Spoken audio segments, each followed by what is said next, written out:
So you want to partner up in like 30 years? Hey, let's do it. We could just be Yeah. PP, you know, Patrick and Preston. PP. PP, you know. We'll be the 50-year-olds who Yeah. come around and, you know, they're like, what the hell is this Yeah. 50-year-old Who are these PP guys? gang, you know? We're playing like an intermediate to slapping kids, Yeah. you know, for fun. What's up, everybody?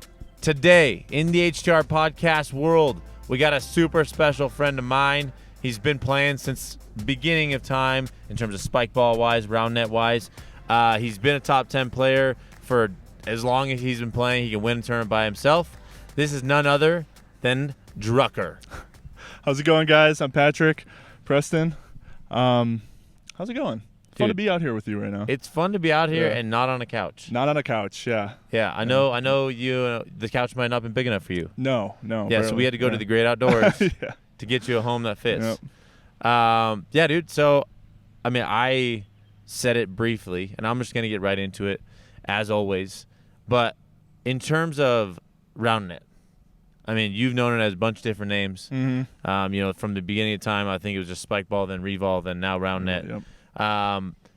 But just take us through a small or large. I mean, you could talk for 30 minutes. I'm sure you could talk for 30 days. Oh, yeah. But take us through a small vision of what Roundnet means to you, when you started, all that fun stuff. Because I think for me, that's the most interesting part of like this sport, is that there's people like you who literally have been through the thick of it.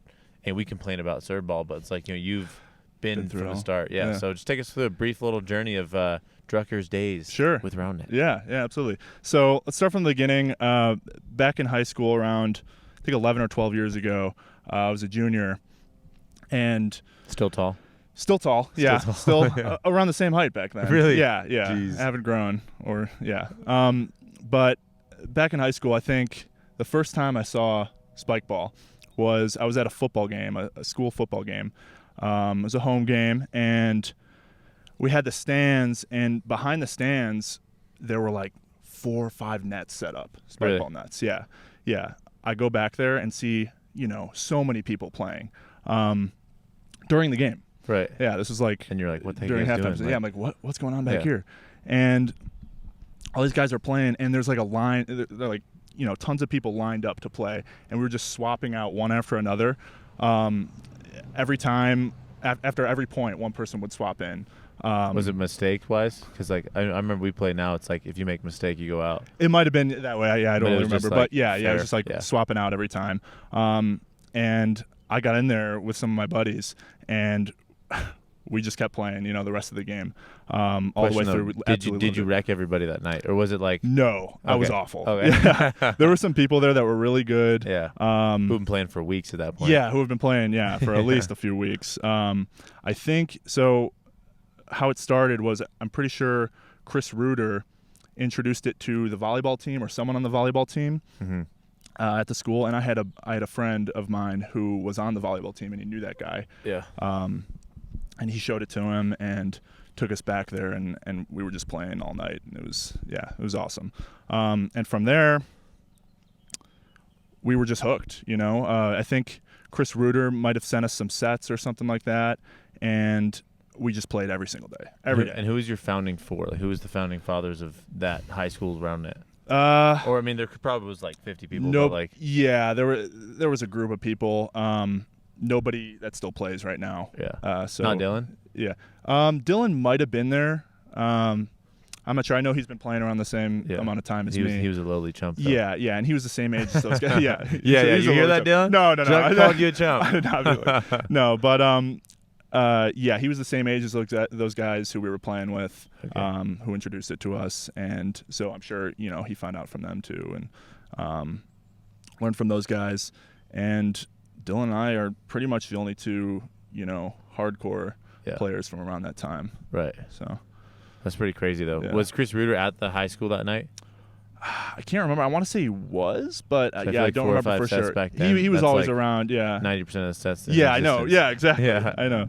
Yeah, we had a few sets going, and yeah, it was a lot of fun. And back in high school, we would take a set out during lunch, and we'd get a group of like 6 or something. We just play, you know, all throughout lunch. We wouldn't even eat. That's crazy. Just every day. It was so fun. That's nutty. Yeah, but back then it was, you know, it was a lot different than it is now. We were just, you know, popping the ball up and Well, yeah, it was just who could hit the deep hardest. rallies, just You know, who it's could like, who could crush the ball. So it was a lot different. So like 12, 13 years of playing. When was like the first? I mean, maybe it hasn't ever happened, but did you ever think Roundnet would grow to be what it is today? Like back then, like were you like, oh my gosh, this is amazing, everybody should play, or were you kind of just like, this crazy backyard game, that's a lot of fun? Mm-hmm. No, I had no idea it would grow to be this big. Back then, I thought it was just a backyard game for fun, like bags or something. Right. But Bags, the first time, cornhole, same thing. Yeah. Same thing. Back in I think 2014 or 2013, when they had the first summer spike, I think that was when we first realized that this could get pretty big. Tournaments. How many teams were there? Do you know? At that summer spike, I don't know how many were there. I didn't go, but a couple of my friends that I played with all the time, they went. So Tom Cortese, I don't know if you know who he is. Cortese, yeah, and Tyler Cancelosi, who's another guy who doesn't really play much anymore. They traveled to that tournament. I'm like, that's crazy. They're going to summer spike, or they're going to New York for a tournament. It was wild. I don't know how they did. I don't think they did that well. They might have gotten the quarters. Well, I think like rookies were there. I think rookies were there. Chico Chico's there. There's footage from that tournament. Right.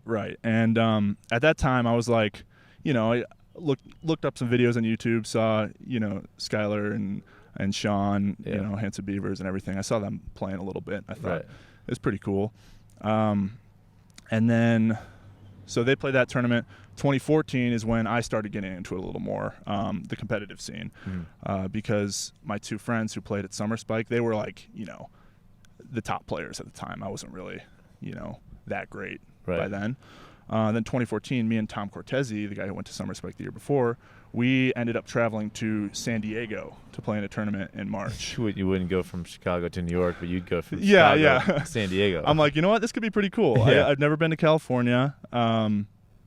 At the time, the flights were so expensive. Right. I thought it was cheap. I thought flights, at that time, it was the first flight I've ever bought on my own. I was like, I had to have been like, what was that, 2014? That was 6 years ago.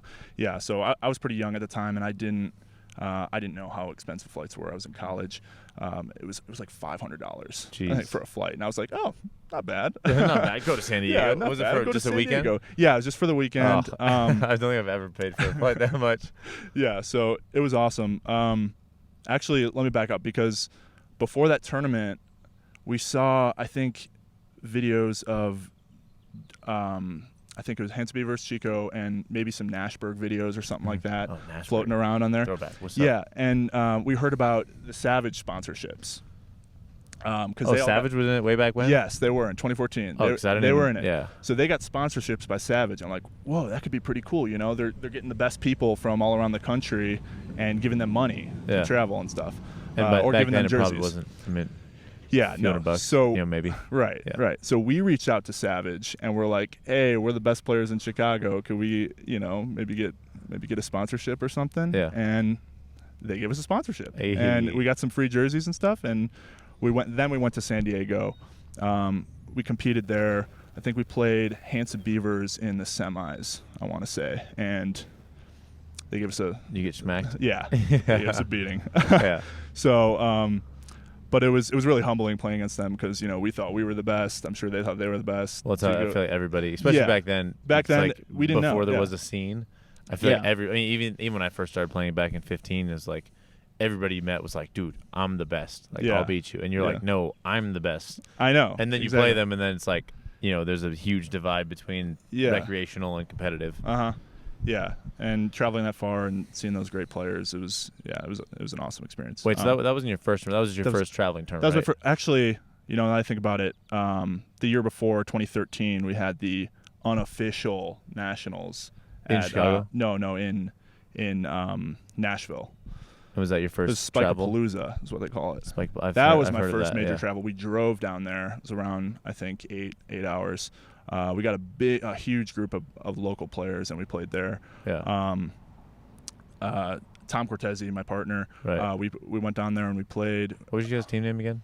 Our team was Toon Squad at the time. We had won a few local tournaments. It's fun for me because I've never even heard of Toon Squad. That year, Toon Squad. But yeah. what jersey were you wearing on the box? By the way, Drucker's on the pro set. Yeah, I am on the pro set. There I was wearing my V2 Elite jersey. Okay, so that was in 2014 when I played with Tom. We were V2. So we were V2 that year. 2013 we were Toon Squad. So we changed our name. Okay. Toon Squad.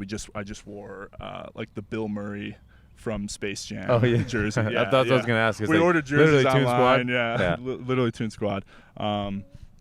So yeah, Spike-A-Palooza was fun. That's when we actually first saw Handsome Beavers and Chico. Yeah, I forgot about that one. So that was really fun. Oh, and Nashburg too. Yeah. And then we lost to Empire Strikes Back in the quarters, which was John Schumacher and Kyle Kirkman. Oh yeah. Yeah. So we met them. Wait, John? Really? Yeah. John Schumacher. He's been playing back. Yeah. Oh. He's been playing for a long time. Well, he doesn't play anymore. Right. Yeah. But I didn't even know. Yeah. But yeah, we met them. Great group of people there. You know, I remember after that tournament, we went to after Chico won, we went to some pizza place down the street, and you know, we just had a huge long table with tons of people around, and we were just hanging out the whole time, and it was great. Yeah. Mm-hmm. So that's where we, you know, found out about the sense of community, right? The spikeball community. And is that what drew you in, or was it like you loved playing sports and you wanted to play more, or was it literally just like a balance or whatever? What brought you into it? Like what made you make that decision of like, I am now, you know, a spike baller by most people's standards, or I guess a Roundnet athlete now. You know, I mean, because obviously once you start traveling for it, I think all of us kind of, we make a conscious decision. We're like, we're going to travel, and that's something we're going to do. Yep. Whether it be full time or not, you know. Mm-hmm. But what was it? Community, or what was it? Yeah, definitely the community was a big part of it, and also, yeah, like you said, the travel. I mean, going to San Diego was awesome. You know, at that point, I think Nashville and San Diego, I had barely been out of the state at all, Illinois. So it was really cool, you know, seeing different states, meeting new people. Right. And yeah, the sense of community, you know, like everyone gathering around and hanging out after the tournaments and stuff. I just thought it was so fun. And, you know, that just multiplied over the years. Right. 2015, 2016, it was, you know, just so fun. And it was a lot smaller of a community, but, you know, everyone was great, and it was so fun to hang out. Right, yeah. Yeah, it's definitely something today I feel like is a little different because there's so many players. Right. You know, I feel like even when I first started, I'd go to tournaments and you'd know 90% of the people, you know, first name basis, you'd have their cell number, and you'd be like, hey, I know you. You know, nowadays I feel like you go to tournaments and there's all these new people popping up, you know, and there's so many different divisions now. Yeah, because that was before divisions, you know. I think even, I'm trying to think. I mean, there was always like I think there was always an advanced intermediate beginner. Yeah, there might maybe 2015 or something they started that. Yeah, at least 2 divisions. But yeah, definitely back then. I mean, looking back on all the tournaments and stuff that I went to, I mean, it was like you go to one tournament, you knew 80% of the top players. Yep. Just because that's who it was. So it's definitely changed a little bit today. Yeah, it has. Random thought, though, when you were talking, who do you think has been more dominant in their era? Not who's better, because I think 100% I know the answer to that. But who has been more dominant in your opinion, Chico or CS? And then obviously you could throw Preston Bias in there, but you know. yeah, of course. Of course. No. But if you compare Chico and CS, who have been the 2 dominant teams, you know, in our sport, who do you think, you know, was more dominant, and was it because, you know, like what factors are in your brain and when you think about it? Yeah. So obviously, yeah, CS and Chico were the 2 best teams I've seen. Yeah. And back when Chico was playing, they were so unreal. It was just a different style, you know, totally different styles. Yeah. Chico, absolutely insane on defense. You know, they just get touches on everything. I remember playing them. So, yeah, funny story. Back at Spike-A-Palooza 2013, I remember we first got to the tournament, and I think Skylar and Sean came up and introduced themselves to us, me and Tom.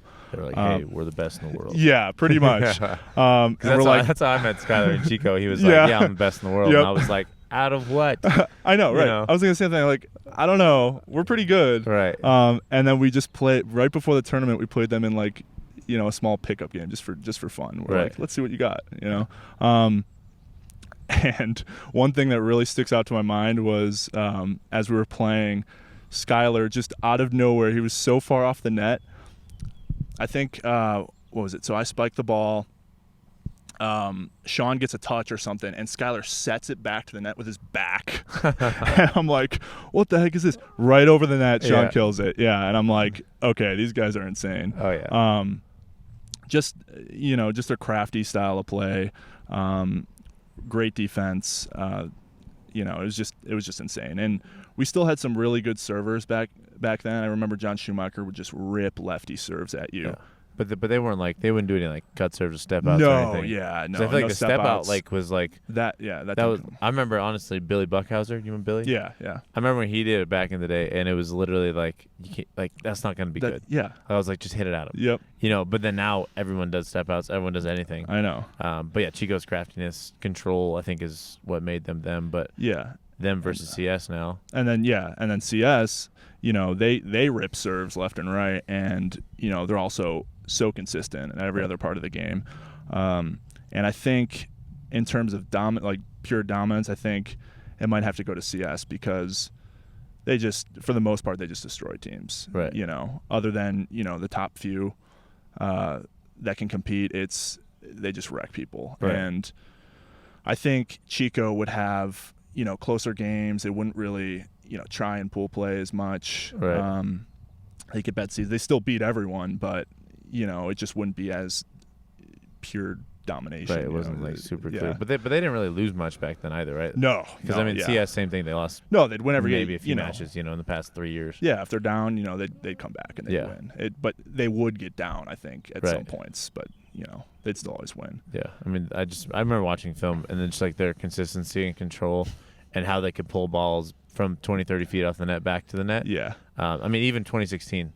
I remember playing them in nationals, and that was probably my most fun game ever, regardless of win or lose, just because it was a matter of consistency and control. Troy had like 4 aces the whole match, and people were tripping out, and they said that was the biggest difference. But like, if you watch the game, I mean, it's just touch after touch after set after set, and then it was just us ripping in the net. That was before serve ball really evolved out.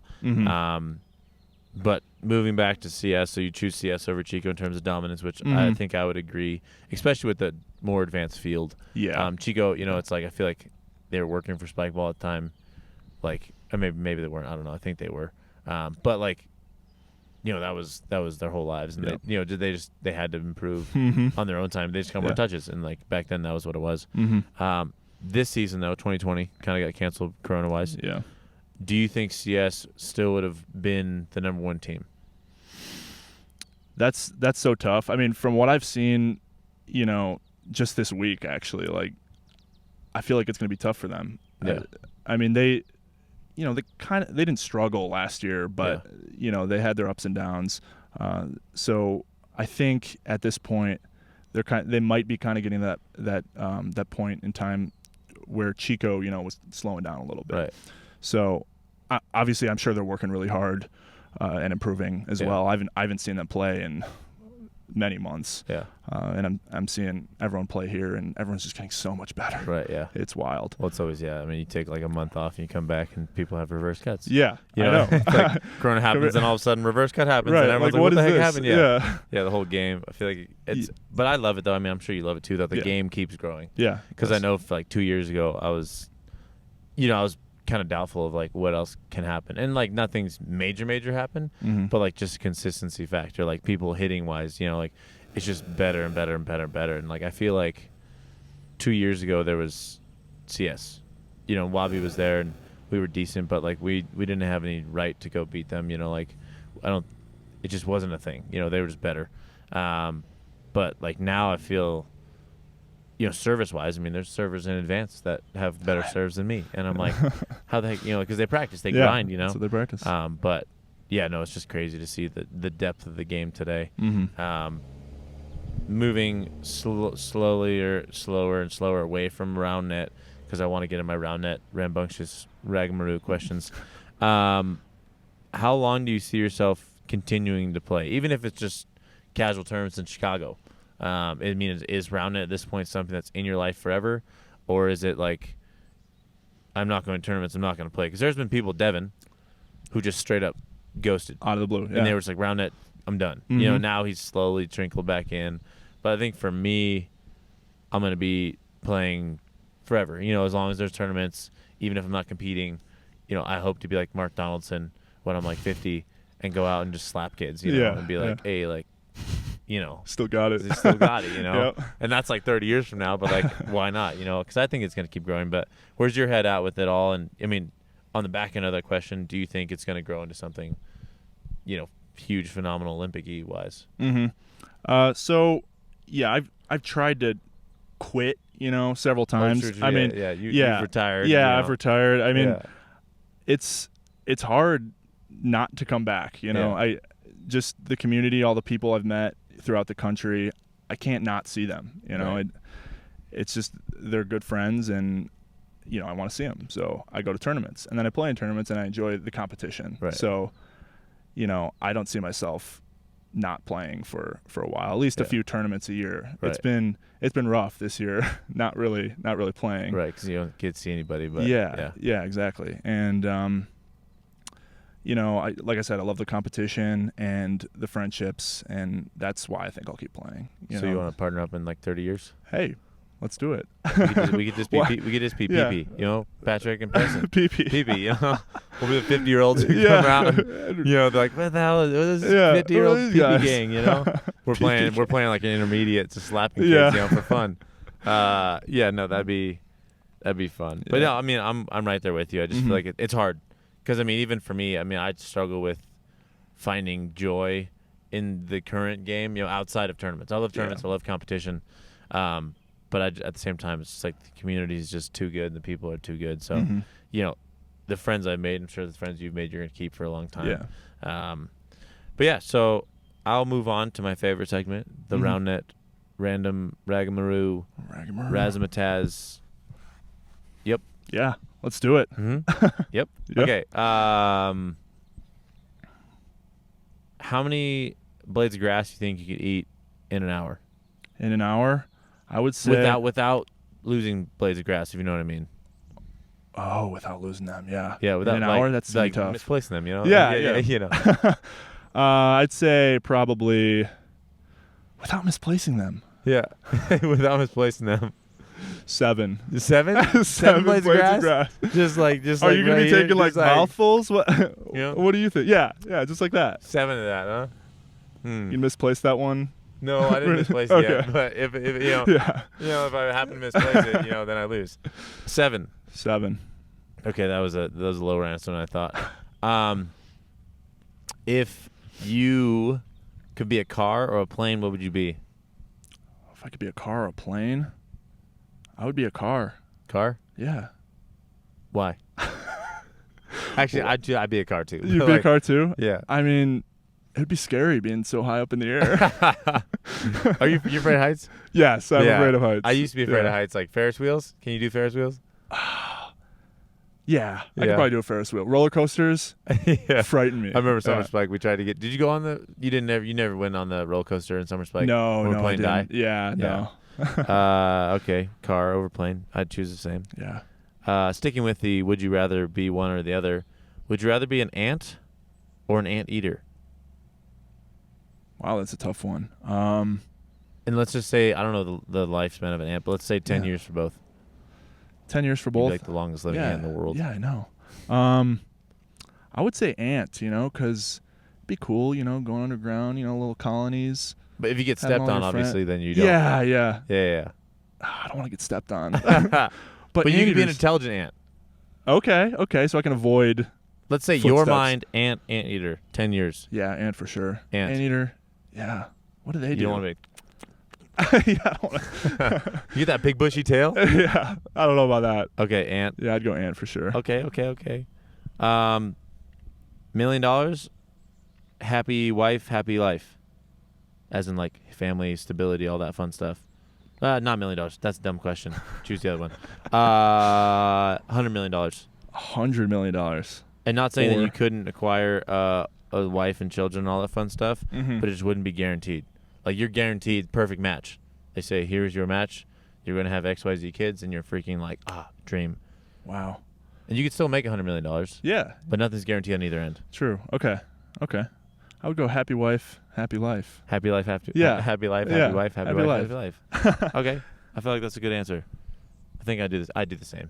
I feel like Yeah. you can't. Right. Not, I you mean, know? $100 million is a lot, but what are you gonna do with that much money? You know. I mean, yeah, you could do a lot of things. Make but a lot more money. Yeah. Yeah. Yeah. I just you feel like could. it'd be different. You know. That's good. Yeah. That's good. All right, last question. Have hair that goes down to your feet. So for you, 6 feet It's a 10 lot of inches of hair. Are you 6'10"? 6'9", 6'9". 6'10" with shoes on. Okay. Sure. What if your hair was 6'10"? Yeah. 6'10", or have to trip every minute, like aggressively trip every minute Aggressively. while you're walking. Only when, if you're sitting, you can't like. You know, you have to like. Yeah. Long hair though, you have to keep it, and the tripping wise, you have keep to. it- Yeah. How long is that? Like long hair, Yeah. like down your feet. Long hair. Okay. And you can Wow. tie it up, do whatever, but like that's also a lot of hair. That's a lot of hair. Or trip over yourself. Like aggressively. Can you catch yourself? Like You can catch yourself, but Whoa. you Or you expect? Okay, I'm no, about to trip. You have a timer. Tripping time. Trip time. Like it's just like within like you could trip at like the end of minute 1 and then trip right at the beginning of minute 2. Yeah. You just know that. So like if you're playing sports, you're just expecting to trip. Just expect it. It might be heavily That'd be aggressive. tough. What if it's a trip every 5 minutes? How about that? Every 5 minutes. I feel like that's more fair. That's better. Yeah. Okay, every I 5 minutes or hair down to your feet. I might do trip every 5 minutes. You know, because That'd be the you most could hilarious you soccer need to game prove ever. your balance. You know. No, Yeah. you have to trip. You even have if to you're, just even if you're fall. Yeah. even if you're like a gymnast Okay. and you have That the would balance hurt. of a freaking legend, That would hurt. you just still trip. Just like I'm thinking like if we're like hiking or something, you know, fall on like yeah. a pile of rocks. Dang it, Preston. Fall off the edge. Yeah. So what would you choose? I'd go with the hair. Hair. Yeah. I feel like you have to I'll go switch with the my hair, answer dude. there. Yeah. Tripping is legendarily bad. Yeah. All right. Well, that was the Roundnet Ragmaroo random rapid fire question round. All right. Well, anything major else? I mean, if you want to tell people a little bit about the Spike House, I know people are curious about that. I know I've done that in other podcasts, but if there's nothing else, we can yow and get out of here. But if you have any words of wisdom for new ballers or anything like that, Words of wisdom. I feel like out of all people, you have the wisdom. I have the wisdom. You have the knowledge and experience for the wisdom. Yeah, yeah. How can I share my wisdom? Be tall. It helps sometimes. Be tall. No, I'm kidding. It actually doesn't help. I guess in some cases Helps it does. some but cases. yeah, Like yeah. if you need to reach top shelf. Yeah, exactly. No, just for people who aren't as experienced, you know, keep playing. Play with people that are better than you. That's, you know, some of the best advice I can give because that's how I improved. I think that's how a lot of my friends improved. You know, I think my biggest growth occurred when I was playing with, you know, Dylan and Chris and some other people, some other friends. Chris Reuter. Yeah, not Chris Reuter, Chris Hornacek, and you know, Bonin and some other really good players. Weiler, playing with them at home, you know, a few times a week. You know, that's when I improved the most. Right. I think so. Play with people that are better than you, and just keep practicing And have fun. I think a you great have time. a lot of fun. Yeah, I see you I play try to all- have a lot I of see you fun all when the time. You're all sweaty, but you're always kind of smiling. laughing. Yeah, you Yeah. know, try to have fun when you're playing. Yeah. And don't get aced by gentlemen serves. Yeah, In definitely. Chicago. Definitely don't do First that. two guys. Don't do that. We We don't talk about that. We don't talk about that. We don't talk about that game. Troy, you know what I'm talking about. All right. Well, cool. That is what I got for you guys today. Drucker, thanks for joining. Mm-hmm. Make sure Thanks for if having you me. haven't already, click that subscribe button for HTR here. You got any platforms that we need to follow you on or anything? Nothing crazy. No. Okay, well, if he has anything crazy, we'll let you guys know. But How to Roundnet, YouTube, on Instagram, all that goodies. Go check out our tutorials if you haven't already. Yep, that's all I got for you. We got a yow. Yow. If you don't want to, that's okay. I'll yow by myself. I could do it. You can do it. I could try. Yeah. I can do it. I can do it. All right, cool. I'll count 3, 2, 1, and then we'll yow. Okay. Do you need us to pull away the mics a little bit? Cool. He's Should I ready be looking for us. anywhere? We can yow in the camera if we want. Oh, I feel like maybe that camera right That there. camera? Okay. All right, ready? Here we go. 3, 2, 1. Yow!